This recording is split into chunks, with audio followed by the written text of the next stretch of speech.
আমার ছেলেবেলার বন্ধু মানি। সেবারে মানি তার বাড়িরা সকলকার সঙ্গে পশ্চিমে বেড়াতে গিয়েছিল। জায়গাটার নাম না হয় আর নাই বলল। কিছুদিন পরে মানিকের কাছ থেকে এই চিঠিখানি পেল। ভাই অমল, ভাই অমল, তোমার জন্য বড় মন কেমন করছে। যে বাড়িতে আছি সেখানেও চমৎকার। একদিকে ধুধু মাঠ, দুদিকে নিবিড় বনের রেখা এবং আর একদিকে পাহাড়ের পর পাহাড় ও তাদের কোল দিয়ে নাচতে নাচতে বয়ে যাচ্ছে একটি রূপলী নদী। তুমি ভাই আজকেই মঠঘাট বেঁধে রওনা হও। আমাদের চিলের ছাদের ঘর থেকে চারিদিকে দৃশ্য খুব স্পষ্ট দেখা যায়। তুমি কবি বলে মা তোমার জন্য এই ঘরখানি রিজার্ভ করে রেখেছে। আসতে দেরি হলে জরিমানা দিতে হবে কিন্তু। এখানকার খবর সবই ভালো। ইতি, তোমার মানিক। মানিকের মা আমাকে খুব কমপ্লিমেন্ট দিয়েছে। আমি নাকি কবি? বাংলাদেশে কবিতা লিখলেই কবি হওয়া যায় কিনা? সুতরাং এত বড় একটা উপাধি লাভের পরেও মানিকের আমন্ত্রণ রক্ষা না করলে খুবই একটা অকৃতজ্ঞতার কাজ করা হবে। অতএব মোটঘাট বাঁধতে শুরু করল।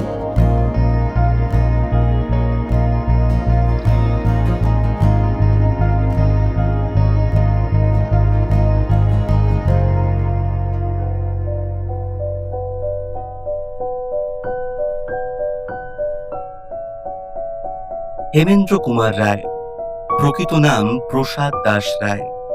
জন্ম 18 এপ্রিল 1888, মৃত্যু 18 এপ্রিল 1963। একজন বাঙালি সাহিত্যিক এবং গীতিকার। তিনি কিশোরদের জন্য রহস্য, রোমাঞ্চ ও গোয়েন্দা গল্প লেখার জন্য বিখ্যাত। তার কয়েকটি গল্প ও উপন্যাস চলচ্চিত্রায়িত হয়েছে। লেখকের জন্মস্থান কলকাতা।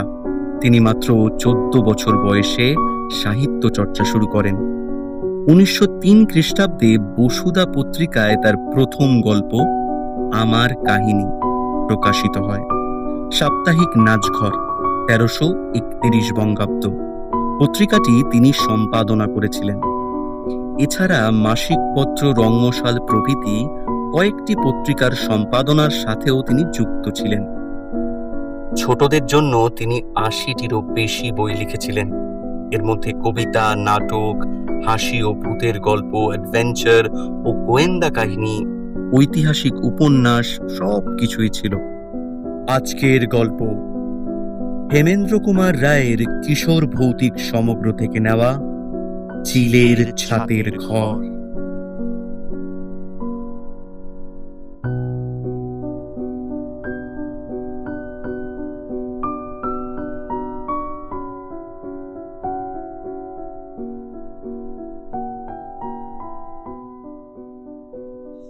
মানিকের বাড়িতে এসে উঠেছি। বাড়িখানি পুরানো হলেও প্রাসাদের মতন প্রকাণ্ড এবং দেখতেও পরম সুন্দর। চারিদিকে উঁচু পাঁচিল দিয়ে ঘেরা মস্ত এক বাগানের ভিতরে দাঁড়িয়ে সেই উঁচু বাড়িখানা প্রত্যেক পথিকেরই দৃষ্টি আকর্ষণ করে। এদিক ওদিক কৌতূহলী দৃষ্টি নিক্ষেপ করতে করতে প্রথম যখন অমলের সঙ্গে বাগানের পথ দিয়ে বাড়ির দিকে অগ্রসর হলুম, হঠাৎ আমার একদিকে চোখ পড়ল। বিলাতি পাম গাছ দিয়ে ঘেরা এক টুকরো জমির ভিতরে ছোট্ট একটা স্মৃতিস্তম্ভের মতো কি দাঁড়িয়ে রয়েছে। জিজ্ঞাসা করলুম, ওটা কি মানিক?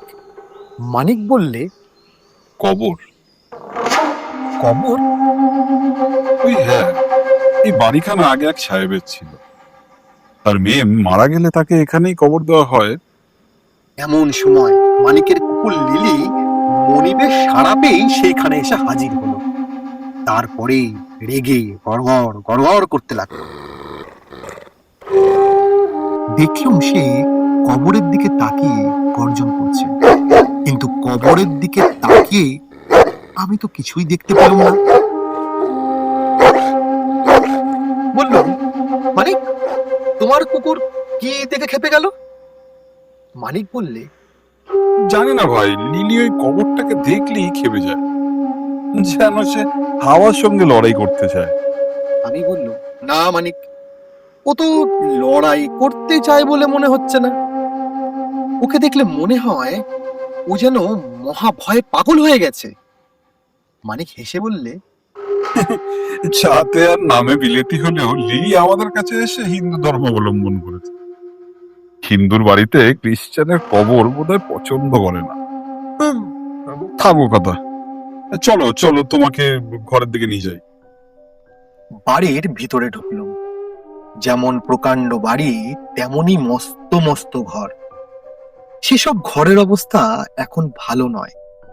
কোথাও চুনবালি খসে পড়েছে, কোথাও মেঝে ছেঁদা করে ইঁদুরেরা বড় বড় গর্ত বানিয়েছে, কোথাও কড়িকাঠ থেকে বাদুড়েরা দলে দলে ঝুলছে।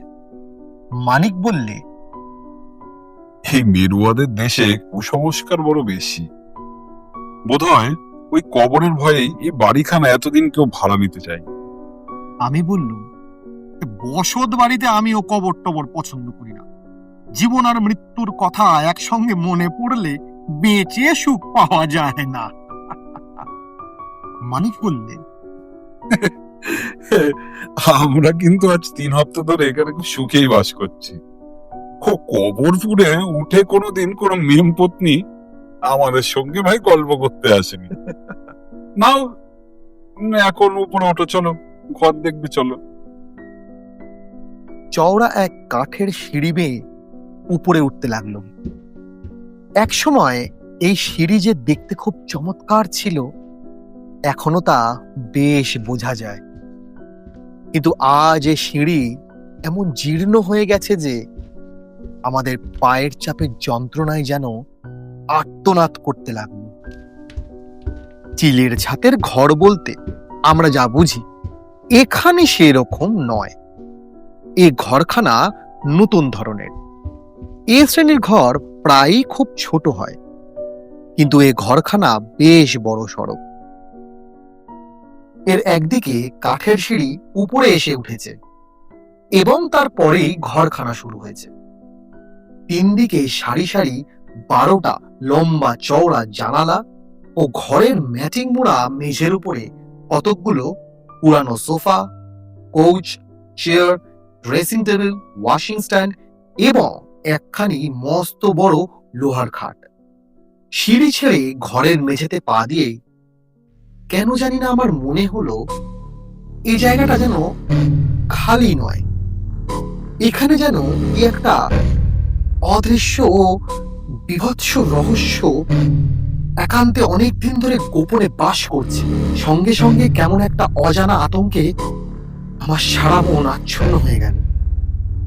যেন এখানে একটু হাওয়া নেই। আমার দম বন্ধ হয়ে আসতে লাগলো। তাড়াতাড়ি বললুম, এ মানিক, ঘরের জানলা দরজাগুলো বন্ধ রেখেছো কেন? খুলে দাও, খুলে দাও। মানিক আমার কথা মতো কাজ করলো। বাহির থেকে খোলা আলো আর হাওয়া ঘরের ভিতর ছুটে এলো শিশুর মতো সকৌতুকে। সঙ্গে সঙ্গে আমার মনের সকল গ্লানি কেটে গেল। একটা জানালার সামনে গিয়ে দাঁড়াতেই চোখের উপরে ভেসে উঠল অপূর্ব চিত্রপট। প্রথমেই দেখলো পাহাড়ের পর পাহাড়ের শিখর ক্রমেই উঁচু হয়ে আলো মাখা নীলাকাশের দিকে উঠে গেছে। যেন ভগবানের পূজার থালার মধ্যে নৈবেদ্যের সার সাজানো রয়েছে। তাদের সামনে দিয়ে বয়ে যাচ্ছে এক গান পাগলিনী নৃত্যশীলা নদী। সেই কালো পাহাড়মালার তলার রৌদ্রদীপ্ত নদীটিকে দেখে মনে হচ্ছে অচপল কাজল মেঘের তলায় চঞ্চল বিদ্যুতের একটি চকচকে রেখা। তারপরেই আবিষ্কার করলুম আমার জন্য নির্দিষ্ট এই ঘরের তলাতেই রয়েছে সেই কবরটা। মনটা আমার খুঁত খুঁত করতে লাগলো। ফিরে বললুম, এই দেখো মানিক, এমন সুন্দর জায়গায় যে সাহেবটি বাড়ি তৈরি করেছেন, নিশ্চয়ই তিনিও কবি ছিলেন। কিন্তু কবির চোখ পেয়েও এমন মনোরম স্থানে তিনি নিজের স্ত্রীর দেহকে গোড় দিলেন কেন, সেটা কিছুতেই আমার মাথায় ঢুকছে না। মানিক বললে, ভাই, এখানকার লোকেদের মুখে গাঁজা করে গল্প শুনেছি। মারা গেলে পর মিমির দেহকে নাকি প্রথমে গোরস্থানে নিয়ে গিয়ে গোড় দেওয়া হয়, কিন্তু তার পরদিনই দেখা যায় মরা শুদ্ধ কফিনটা কবরের পাশের মাটির উপরে পড়ে রয়েছে। কফিনটাকে আবার গর্তে পুড়ে মাটি চাপা দেওয়া হয়, কিন্তু পরদিন সকালে আবার সেই দৃশ্য। উপরে উপরে 3বার এই দৃশ্যের অভিনয় হবার পর গোরস্থানের পাদ্রী বললেন, এই পাপীর দেহ গোরস্থান ধারণ করতে রাজি নয়, একে অন্য কোথাও নিয়ে যাওয়া হোক। তখন সকলে বাধ্য হয়ে দেহটাকে বাড়ির ভেতরে এনে করল। সেই থেকে পাপী কবর থেকে আর পালাবার চেষ্টা করেন। আমি বললুম, পাদ্রী সাহেব মেমের দেহকে পাপীর দেহ বললেন কেন? মানিক বললে, মেম নাকি আত্মহত্যা করেছিল, কিন্তু আজ খুবই গল্প আমি বিশ্বাস করি না, এই হচ্ছে বানানোর কথা এখানকার। ঘরের চারিধারে চোখ বুলিয়ে আমি জিজ্ঞাসা করলুম, এ ঘরের এই পুরানো আসবাবগুলো কোত্থেকে এলো? মানিক বললে, আসবাব হচ্ছে সেই সাহেবের, যার মেম এই ঘরেই বাস করত। স্ত্রীর মৃত্যুর পর তিনি আসবাবগুলো যেমন ছিল তেমনি ভাবেই রেখে দিয়েছেন। আমাদেরও মানা করে দেওয়া হয়েছে আমরা যেন এই ঘর থেকে কোনো জিনিস না সরিয়ে রাখি। হঠাৎ কাঠের ঠিক মাথার উপরে দেওয়ালে টাঙানো একখানা প্রকাণ্ড অয়েল পেন্টিং এর দিকে আমার দৃষ্টি আকৃষ্ট হলো। স্ত্রী লোকের ছবি। আসলে মানুষের দেহ যত বড় হয়, সেই আঁকা ছবির দেহটিও তার চেয়ে ছোট নয়। শুধালুম, ও ও কার ছবি মানে? মানিক বললে, কার আবার? সেই মেমের। কাছে গিয়ে দেখো না, মেমটিকে দেখতে ঠিক যেন ডানা কাটা পরীর মতো ছিল না। পায়ে পায়ে ছবির কাছে এগিয়ে গেলুম। পটে আঁকা আছে এক বুড়ির চেহারা। তার বয়স 65-র কম হবে না। লিকলিকে দেহ, পাখাড়ির মতো সরু বাহু, সাদা সনের মতন চুলগুলো কাঁধের উপর এসে পড়েছে। ঠোঁটের কোণে অত্যন্ত কুৎসিত হাসি, নাকটা টিয়া পাখির মতো বাঁকানো, আর তার কোটরে ঢোকা কুতকুতে চোখ দুটো, সেই চোখ দুটোর ভেতর থেকে যে করুণ দৃষ্টি বেরিয়ে আসছে, আমি কিছুতেই তা বর্ণনা করতে পারবো না। আমার মনে হলো গোখ্র সাপের চেয়েও ভয়ানক সেই চোখ দুটো যেন এখনো জ্যান্ত হয়ে আছে। ছবিতে আঁকা মূর্তি ও তার চোখ যে এত বেশি স্বাভাবিক ও জীবন্ত, এটা কখনো কল্পনা করতে পারিনি। বিলিতি কিতাবে আঁকা ডাইনি মূর্তি যেন রক্ত মাংসের দেহ নিয়ে আমার সম্মুখে এসে দাঁড়িয়েছে। মানিক বললে, কি অমল, ওই মেম সাহেবটাকে তোমার পছন্দ হলো নাকি? ঘৃণায় মুখ ফিরিয়ে নিয়ে আমি বললুম, পছন্দ? যাকে দেখে ছবিখানা আঁকা হয়েছে, সে মানুষটির প্রকৃতি নিশ্চয়ই খুব জঘন্য ছিল। তোমার এই মেমের ছবি যদি ঘর থেকে সরিয়ে না রাখো, তাহলে আর রাত্রে আমি দুঃস্বপ্ন দেখব। মানিক বললে, কিন্তু ঘর থেকে যে কিছু সরাতে মানা আছে। আমি বললুম, তাহলে আমাকে অন্য ঘরে দাও। মানিক একটু ভেবে বলল, ঠিক ঠিক, আচ্ছা আচ্ছা, এসো আমরা দুজনে মিলে এই ছবিখানা নামিয়ে ঘরের বাইরে রেখে দিই। তারপর বাড়ি ছাড়ার সময় ছবিখানা আবার দেয়ালে টানিয়ে রেখে গেলেই চলবে। খাটের উপরে উঠে দুজনে মিলে সেই প্রকাণ্ড ছবিখানাকে নামাবার চেষ্টা করলুম, কিন্তু সে কি বিষম ভারী ছবি! ওজনে যেন একজন মানুষের দেহের মতোই ভারী। মানিক আশ্চর্য হয়ে বলল, ছবি ছবি কখনো এত ভারী হয়? অবশেষে কষ্টে সৃষ্টে ছবিখানাকে নামিয়ে ঘরের বাইরে ছাদের উপরে নিয়ে গিয়ে রেখে এলুম। মানিক হঠাৎ হাঁপাতে হাঁপাতে চমকে উঠে বলল, ও কি অমল, তোমার হাত কাটলো কেমন করে? তোমার হাতে অত রক্ত কেন? তাড়াতাড়ি হাত তুলে দেখি, সত্যই তো আমার দুখানা হাত যে রক্তে রাঙা হয়ে উঠেছে। তারপরে এই মানিকের দুই হাতের দিকে তাকিয়ে আমিও বলে উঠলুম, মানিক, মানিক, তোমার হাতেও যে রক্ত। মানিক নিজের হাতের দিকে হতভম্বের মতো তাকিয়ে বলল, তাই তাই তো, কখন যে হাত হাত কেটে হাত কেটেছে আমি তো কিছু টের পাইনি। দুজনে তখনই ছুটে গিয়ে হাত ধুয়ে ফেললুম। তারপর আপন আপন হাতের দিকে তাকিয়ে আমরা একেবারে অবাক হয়ে গেলুম। আমাদের কারোর হাতেই কোথায় এতটুকু আঁচড়ের দাগ পর্যন্ত নেই। তবে কিসের রক্ত? এ কি রহস্য?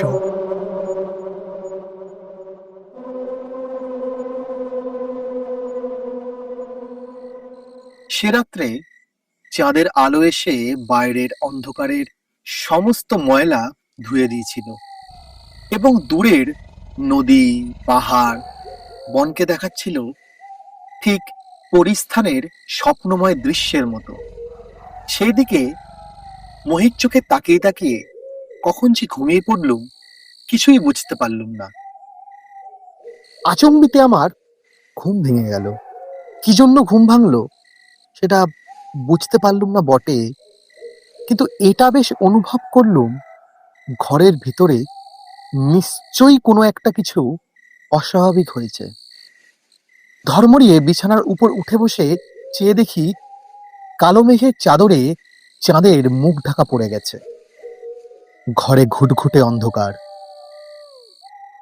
সঙ্গে সঙ্গে কেমন একটা বিশ্রী দুর্গন্ধ আমার নাকে এলো। মেডিকেল কলেজে যে ঘরে পচা মরা কাটা হয়, একবার সেই ঘরে আমি ঢুকে ঠিক এইরকমই দুর্গন্ধই পেয়েছিলাম। হঠাৎ আমার মাথার উপর কে ফস করে নিঃশ্বাস ফেললো। আমার স্তম্ভিত বুকটা ঢিপ ঢিপ করতে লাগলো। ভাবলুম মনের ভুল, হয়তো জানলা দিয়ে কোনো এক হাওয়ার দমক এসে আমার চুলে লেগেছে। একটু সরে বসে বিছানা হাতড়ে দেশলাইয়ের বাক্সটা পেলুম। একটা কাঠি জেলে তুলে ধরে তাড়াতাড়ি ঘরের চারিদিকটা একবার দেখে নিলুম। দেশলাইয়ের কাঠি নিভে গেল, কিন্তু যা দেখেছি সেইটুকুই যথেষ্ট। মানিক আর আমি দুজনে মিলে যে ভারী ছবিখানাকে ধস্তাধস্তি করে নামিয়ে বাইরে রেখে এসেছিলুম, সেই ছবিখানা ঘরের দেওয়ালে যেখানে ছিল আবার ঠিক সেইখানেই টাঙানো রয়েছে। আড়ষ্ট হয়ে দাঁড়িয়ে দাঁড়িয়ে ভাবছি কি করব। হঠাৎ আমার কাঁধের ওপর কে যেন একখানা হাত রাখলো, বরফের মতো ঠান্ডা কনকনে একখানা হাত। ভয় পাগলের মতো হয়ে গিয়ে আমি সামনের দিকে সজোরে এক ঘুষি ছুড়লুম এবং পর মুহূর্তেই কে যেন সশব্দে তরাম করে মেঝের উপরে পড়ে গেল। আমিও আর অপেক্ষা করলুম না, তীরের মতো ছুটে ছাদের ঘরে সিঁড়ি দিয়ে নিচের দিকে নামতে লাগলুম। সিঁড়ির ঠিক তলাতেই একটা লণ্ঠন হাতে উদ্বিগ্ন মুখে দাঁড়িয়েছিল মানিক। আমাকে দেখেই শুধলো, এই ব্যাপার কি? তোমার ঘরেও কিসের শব্দ হলো? আমিও কাঁপতে কাঁপতে বললুম, তোমাদের সেই ডাইনির ছবি আবার ঘরে ফিরে এসেছে। যত বাজে কথা, ছবির কি পা আছে? দাঁড়াও, আমি দেখে আসি। এই বলে মানিক দ্রুত পদে উপরে উঠে গেল, কিন্তু তারপরেই শুনলুম মানিকের উচ্চ আর্তনাদ এবং তারপরেই দেখলুম সে একসঙ্গে ৩-৪টে সিঁড়ি টপকে নিচে নেমে আসছে। আকুল স্বরে সে বলল,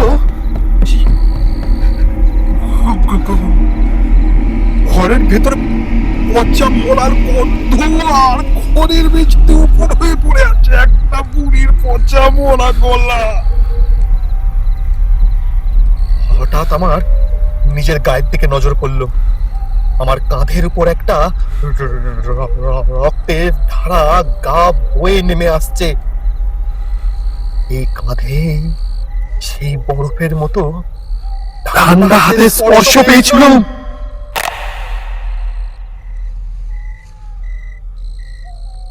ডাক টিকিট, চিঠির খামে মোড়ানো ভয়, রহস্য আর হারানো দিনের গল্প। ভয়, রহস্য, ইতিহাস আর কল্পনার গন্ধ মাখা এক একটি গল্প, ঠিক যেন চিঠির খামে করে আসা এক একটা বিস্ময়। আমাদের চ্যানেলে আপনি শুনতে পাবেন ভৌতিক গল্প, রোমাঞ্চকর থ্রিলার, ঐতিহাসিক বা কাল্পনিক কাহিনী, পুরনো দিনের গন্ধ, হারিয়ে যাওয়া সময়ের ছায়া আর অজানা ভয়ের চোরা স্রোত। ডাক টিকিট শুধু গল্প নয়, এটা একটা অনুভব, একটা যাত্রা, শব্দে, সুরে, কল্পনায়। আমাদের গল্প যদি ভালো লেগে থাকে তাহলে সাবস্ক্রাইব করুন আর ডুবে যান বাংলার গল্পের জগতে। Your story is just a dark ticket away.